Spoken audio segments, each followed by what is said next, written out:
వాణి భక్తి ఛానల్ వీక్షకులకు ముందుగా నా నమస్కారాలు తెలియజేస్తూ ఈరోజు గోచార ప్రభావం అనే విషయం మీద చెప్పుకుందాం. జన్మజాతకం మనం చూస్తూ ఉంటాం.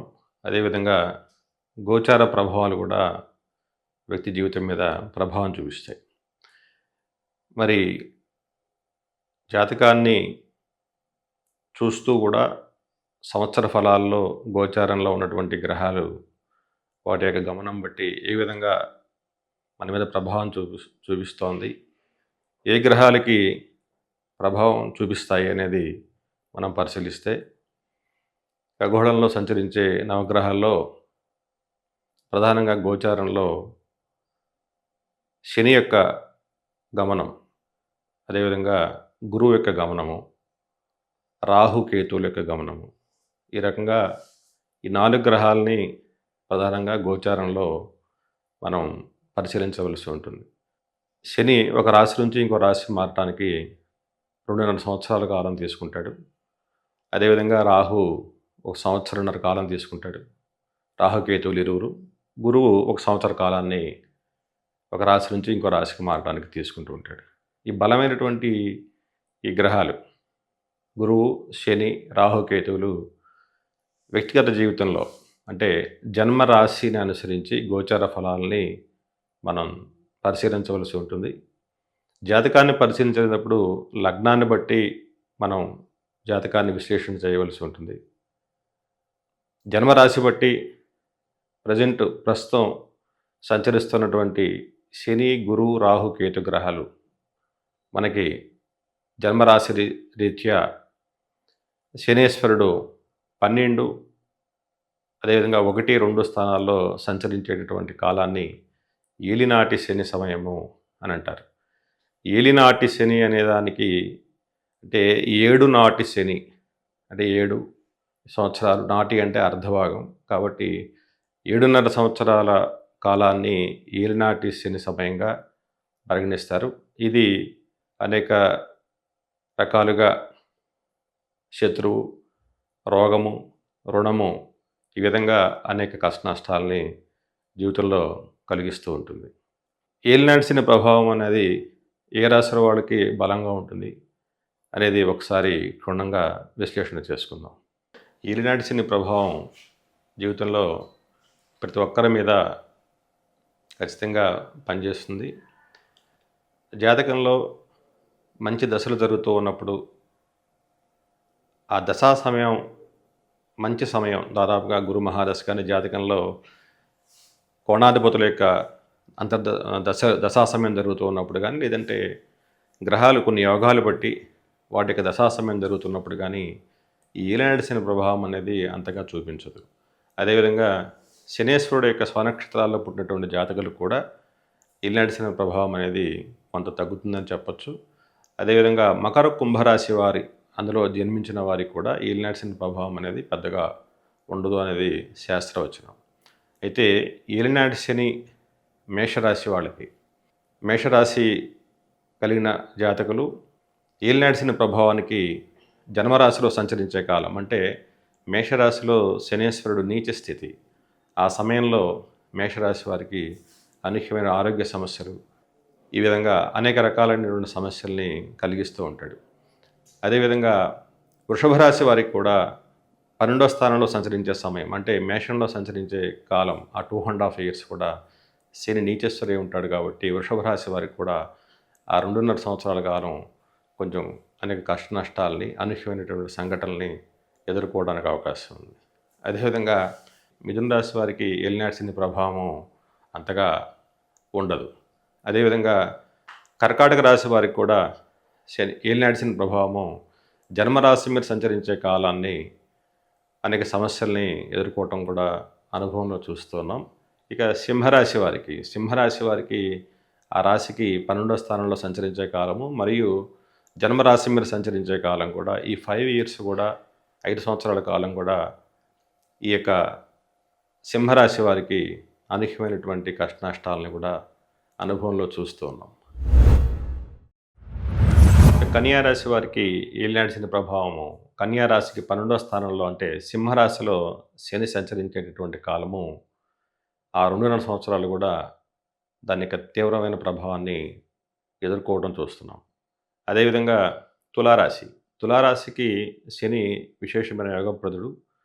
తులారాశి వారికి దాదాపుగా ద్వితీయంలో అంటే రెండో స్థానంలో ఆఖరి 2.5 సంవత్సరాలు అంటే వృశ్చికంలో సంచరించేటటువంటి కాలం ధనస్థానంలో గోచారంలో తులారాశి వారికి ద్వితీయంలో అంటే వృశ్చికంలో శని సంచరించే కాలం అనేది ఆ 2.5 ఇయర్స్ అనేక కష్ట నష్టాలు, ఆర్థిక సమస్యలు, ఆరోగ్య సమస్యలు మనం చూస్తూ ఉన్నాం. అదేవిధంగా వృశ్చిక రాశి. వృశ్చిక రాశి వారికి రాశి మీద సంచరించే కాలం. అంటే వారి యొక్క జన్మరాశి అయినటువంటి వృశ్చిక రాశి మీద శని సంచరించేటటువంటి 2.5 సంవత్సరాలు కూడా ఈ ఏలినాటి శని ప్రభావం అనేది అనేక కష్ట నష్టాలకి గురవుతూ ఉండటం అనేది అనుభవంగా చూస్తూ ఉన్నాం. అదేవిధంగా ధనస్సు రాశి వారికి. ధనస్సు రాశి వారికి 12వ స్థానంలో అంటే వృశ్చికంలో శని సంచరించే 2.5 సంవత్సరాల కాలం ఈ యొక్క ఏలినాటి శని ప్రభావాన్ని ఎదుర్కోవడం చూస్తూ ఉన్నాం. అదేవిధంగా మకర రాశి శని యొక్క జన్మరాశి కాబట్టి మకర కుంభరాశుల వారికి ఏలినాటి శని ప్రభావం అనేది పెద్దగా అయితే ఏం చూపించట్లేదు అనుభవంగా. కాబట్టి నెక్స్ట్ మీనరాశి. మీనరాశికి కూడా ద్వితీయంలో అంటే రెండో స్థానంలో మేషంలో సంచరించేటటువంటి 2.5 సంవత్సరాల కాలం మీనరాశి వారికి కూడా ఏలినాటి శని యొక్క ప్రభావానికి గురవుతూ ఉన్నారు. ఈ ఏలినాటి శని ప్రభావాన్ని కానీ లేక అష్టమ శని సంచార కాలం కానీ అర్ధాష్టమ శని సంచార కాలం కానీ జీవితంలో కొనసాగుతున్నప్పుడు దీనికి రెమెడీస్ పరిహార క్రియలు ఉన్నాయా అని చాలామంది అడుగుతూ ఉంటారు. ఏలినాటి శని కానీ అష్టమ శని కానీ అర్ధాష్టమ శని కానీ జరుగుతున్నటువంటి సమయంలో ఆ జాతకులు శని సంబంధితమైనటువంటి రత్నం నీలాన్ని ఇంద్రనీలం కానీ మయూర్ నీలాన్ని కానీ ఒక 3 క్యారెట్లు వెండిలో మాత్రమే దాన్ని తయారు చేయించి కుడి చేతి మధ్యవేలికి ఆ రత్నం శరీరానికి తాకే విధంగా తయారు చేయించి ఆ కాలం అంతా కూడా ధరించి తీసేయటం అనేది మంచిది. అదేవిధంగా శనివారం పూట బాగా వృద్ధులైనటువంటి అవిటివారైనటువంటి పేదలకి పెరుగన్నాన్ని దానం చేయటం కూడా చాలా మంచి పరిష్కారం. నిత్యం కూడా ఏలినాటి శని, అష్టమ శని, అర్ధాష్టమ శని సంచరించేటటువంటి జాతకులు ప్రతినిత్యం కూడా శివకవచ పారాయణాన్ని శివకవచం నిత్యం కూడా ఒక 3 సార్లు ఉదయం వాళ్ళు కార్యక్రమాలు ముగిసినాక పూజాగృహంలో శ్రద్ధాభక్తి విశ్వాసంతో శివకవచాన్ని ఒక 3 సార్లు పఠించటం వల్ల కూడా ఈ ఏలినాటి శని ప్రభావాన్ని చాలా మటుకు మనం తగ్గించే అవకాశాలు ఉన్నాయి. అదేవిధంగా శనివారం కూడా దైవ దర్శనానికి వెళ్ళటం, ప్రతిరోజు కూడా శుభ్రమైన వస్త్రాలను ధరించడం, కొంత ధ్యానం చేయటం, ఈ విధంగా మనం ఈ ఏలినాటి శని, అర్ధాష్టమ శని, అష్టమ శని సంచార కాలంలో మనం ఒక డిసిప్లిన్డ్ లైఫ్ని మనం కొనసాగిస్తే ఈ ఏలినాటి శని యొక్క ప్రభావాన్ని చాలా మటుకు సున్నితంగా దాటిపోవచ్చు. లగ్న జాతకులు అంటే మేష లగ్న జాతకులు వారి యొక్క జాతకాన్ని మనం గమనించి ఎటువంటి ఉపాసన, ఎటువంటి మంత్రము అనేది చేయాలనేది తెలియజేసుకుందాం. మేష లగ్నం వారికి లగ్నాధిపతి కుజుడు. ఈ లగ్నాధిపతి అయినటువంటి కుజుడు లగ్నంలో ఉన్న లేకపోతే అష్టమ స్థానంలో స్వక్షేత్రంలో వృశ్చికంలో ఉన్నా కూడా వాళ్ళు జీవితకాలం కూడా సుబ్రహ్మణ్య స్వామి ఆరాధన అనేది చేయటం అనేది చాలా మంచిది. ఇది అనేక సమస్యలకి వైవాహిక జీవితంలో వచ్చే సమస్యలు కానివ్వండి, నిత్య జీవితంలో వచ్చే సమస్యలు కానివ్వండి, లగ్నాన్ని ఆక్రమించి ఉన్నటువంటి కుజుడు, లగ్న ఆధీనమైనటువంటి కుజుడు లగ్నంలో ఆ లగ్నానికి స్వక్షేత్రగతులైనా కూడా లగ్న కుజుడు కొంత ఎమోషనల్ని తెలియజేస్తాడు. కుజుడు చాలా తీవ్రమైన గ్రహం. వాళ్ళకి స్వచ్ఛమైన మనసు ఉంటుంది, ఆవేశం ఎక్కువ ఉంటుంది, మనసులో ఏమీ దాచుకోరు, కోపం ఎక్కువే, అదేవిధంగా క్షమాగుణం కూడా వెంటనే క్షమిస్తారు వాళ్ళు. అట్లాంటి స్వభావం కలిగినటువంటి వ్యక్తులు. ఈ అంగారకుడు కుజుడు లగ్నం మీద ఉంటే ఏ లగ్నం మీద ఉన్నా కూడా దాని ప్రభావం అనేది డిఫరెంట్గా ఉంటుంది. అదేవిధంగా మేష లగ్నం మీద ఉన్నటువంటి కుజుడు ఆ జాతకులు ఖచ్చితంగా సుబ్రహ్మణ్య స్వామి ఆరాధన చేస్తూ ఈ స్కంద క్షేత్రాలని సంవత్సరంలో ఒకసారైనా కూడా దర్శించడం అనేది చాలా మంచిది. అదేవిధంగా వృషభ లగ్న జాతకులు, ఈ వృషభ లగ్న జాతకులకి లగ్నాధిపతి శుక్రుడు, ఈ లగ్నానికి పంచమాధిపతి బుధుడు. కాబట్టి ఈ వృషభ లగ్న జాతకులు లగ్నంలో కనుక లగ్నాధిపతి శుక్రుడు ఉన్నట్టయితే, లేక ఆరో భావంలో తులారాశిలో కూడా శుక్రుడు ఉన్నట్టయితే, ఈ లగ్న శుక్రుడు కాబట్టి వీళ్ళు అమ్మవారిని పూజించడం అనేది మంచిది. దుర్గాదేవిని ఆరాధన చేయడం అనేది విశేషమైనటువంటి ఫలితం. అదేవిధంగా మిథున రాశి, ఈ మిథున కన్యా లగ్న జాతకులు మిథున లగ్నంలో కానీ లేదంటే కన్యా లగ్నంలో కానీ జన్మించేటువంటి జాతకులు, వాళ్ళు లగ్నాధిపతి బుధుడు, వీళ్ళు విష్ణు ఉపాసన అంటే నరసింహస్వామి కానీ విష్ణు సహస్రనామ పారాయణం కానీ నిత్యం కూడా ఇవి చేయటం అనేది మంచిది. అదేవిధంగా కర్కాటక లగ్న జాతకులు, ఈ లగ్నానికి అధిపతి చంద్రుడు అమ్మవారి యొక్క ఆరాధనకి మంచిది కాబట్టి ఈ కర్కాటక లగ్న జాతకులు కూడా దుర్గాదేవిని ఆరాధన చేయడం అనేది చాలా విశేషం. అదేవిధంగా సింహలగ్నంలో జన్మించినటువంటి జాతకులు, ఈ లగ్నాధిపతి రవి కాబట్టి వీళ్ళు సూర్యోదయానికి ముందుగా నిద్రలేవటం, ప్రతిరోజు కూడా ఆదిత్య హృదయ పారాయణం చేయడం అనేది చాలా విశేషం. అదేవిధంగా ధనస్సు మీన లగ్న జాతకులు, ఈ ధనస్సు మీన లగ్నం ఈ యొక్క లగ్నాధిపతి గురువు కాబట్టి ఈ లగ్న జాతకులు ప్రతిరోజు కూడా శ్రీ గురు దత్తాత్రేయ స్వామివారి స్తోత్రం కానీ మేధా దక్షిణామూర్తి స్తోత్రం కానీ ప్రతినిత్యం కూడా వీళ్ళు చదవడం అనేది చాలా విశేషం. అదేవిధంగా మకర కుంభ లగ్న జాతకులు, ఈ లగ్నాధిపతి శనేశ్వరుడు కాబట్టి వీళ్ళు శివారాధన చేయటం అనేది మంచిది. ప్రతినిత్యం కూడా శివ కవచం కానీ రుద్రం కానీ చదువుకోవటం విశేషమైనటువంటి ఫలితాన్ని ఇస్తుంది.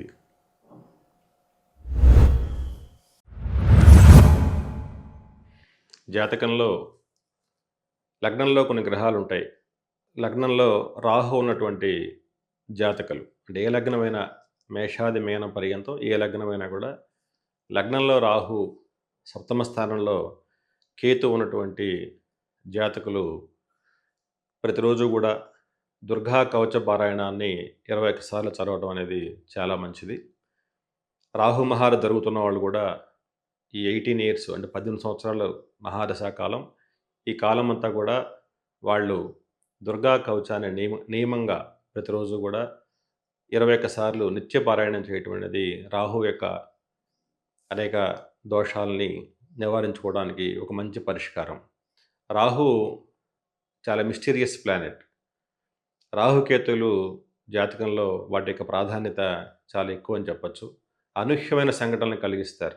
అన్‌ప్రెడిక్టబుల్ నేచర్ కలిగినటువంటి గ్రహాలు ఇవి.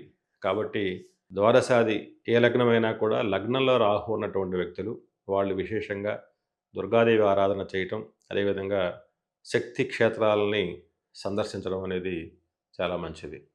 అదేవిధంగా లగ్నంలో శని ఉన్నటువంటి జాతకులు, ఏ లగ్నమైనా కూడా లగ్నంలో లగ్నాన్ని ఆక్రమించి శని లగ్నంలో ఉన్నటువంటి వ్యక్తులు, అంటే మేష లగ్నమైనా వృషభ లగ్నమైనా ఏ లగ్నమైనా లగ్నంలో శని ఉంటే అది కొన్ని లగ్నాలకి శుభుడవుతాడు, కొన్ని లగ్నాలకి పాపవుతాడు. కాబట్టి లగ్నంలో ఉన్నటువంటి శని ఉన్న జాతకులు ఖచ్చితంగా వాళ్ళు శివారాధన చేయటం, ప్రతినిత్యం కూడా శివ కవచాన్ని పారాయణం చేయటం అనేది చాలా మంచి ఫలితం. కాబట్టి ఏ లగ్నమైనా లగ్నంలో శని ఉంటే ఆ లగ్న జాతకులు ఖచ్చితంగా ఈ శివ కవచ పారాయణాన్ని ప్రతినిత్యం కూడా ఒక 3 సార్లు చేయడం అనేది మంచి పరిష్కారం.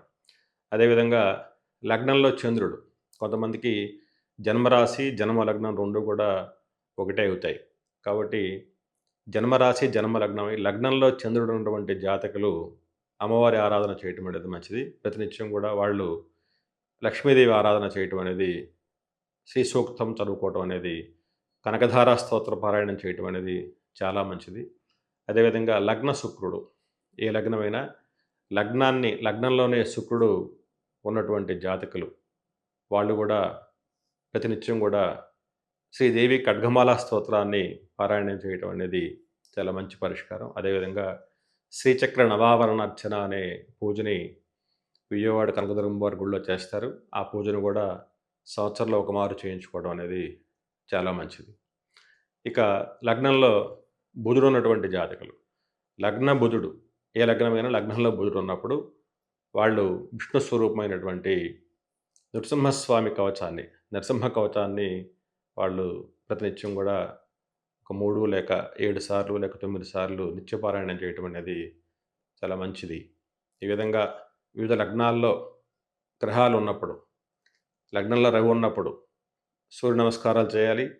సూర్యోదయానికి ముందుగా లేవాలి. వాళ్ళు కూడా ప్రతినిత్యం కూడా ఆదిత్య హృదయ పారాయణం చేయాలి. ఈ రకంగా నవగ్రహాలు లగ్నాధీనమైనప్పుడు ఏ లగ్నంలో ఏ గ్రహం ఉన్నా కూడా ఈ విధంగా ప్రతినిత్యం కూడా ఈ కవచ పారాయణాలు చేయటం అనేది చాలా విశేషం. జన్మజాతకంలో లగ్న ప్రభావము, లగ్నము బలము ఈ విషయం గురించి తెలియజేస్తాను. జాతకంలో పుట్టిన సమయాన్ని అనుసరించి ఒక లగ్నం అనేది ఏర్పడుతుంది. లగ్నం అనేది చాలా కీ రోల్ జాతకంలో. ఎప్పుడైతే లగ్నం అనేది మనకు ఫిక్స్ అయిందో గ్రహాలన్నీ కూడా 2 సెట్లుగా విడిపోతాయి. మిత్రగ్రహాలు, శత్రుగ్రహాలు. 2 వర్గాలుగా మనం గ్రహాలని విభజించవచ్చు. ఒక వర్గానికి శని అధిపతి అయితే ఇంకో వర్గానికి గురువు అధిపతి. ఈ శని వర్గ జాతకులకు గురువర్గ గ్రహాలతో అనుకూలత ఉండదు. పరస్పరం ఇవి 2 సెట్లుగా ఈ లగ్నాన్ని అనుసరించి సహజంగా ఉన్న స్వభావం వేరు, గ్రహాల యొక్క స్వభావం వేరు. లగ్నం ఫిక్స్ అయిన తర్వాత లగ్నాన్ని బట్టి ఆధిపత్య రీత్యా శుభులు పాపులుగా గ్రహాలు విభజింపబడతాయి.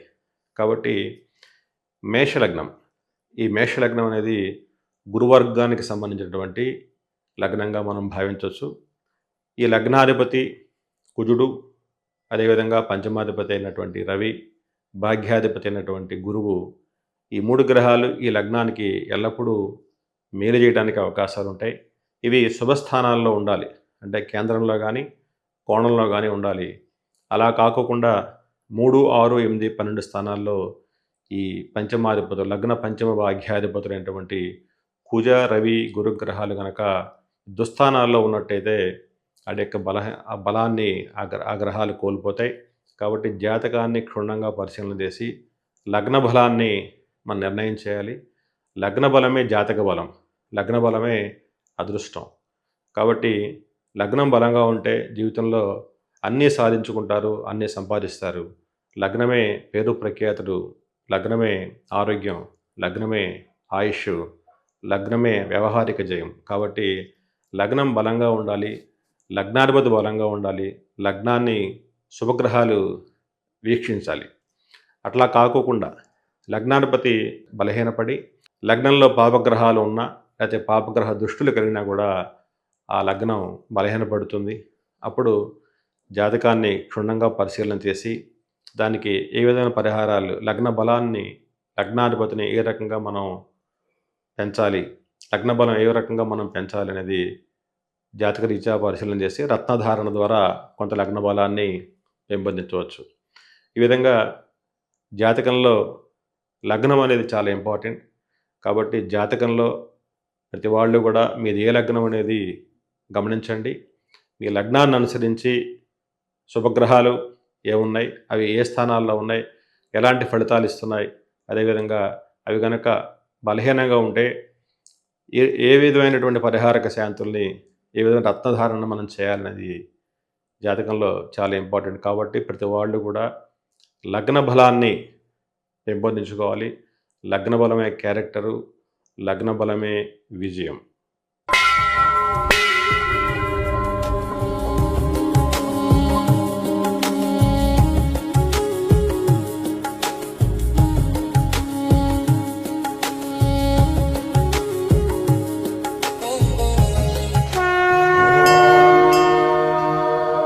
Namah Shivaya.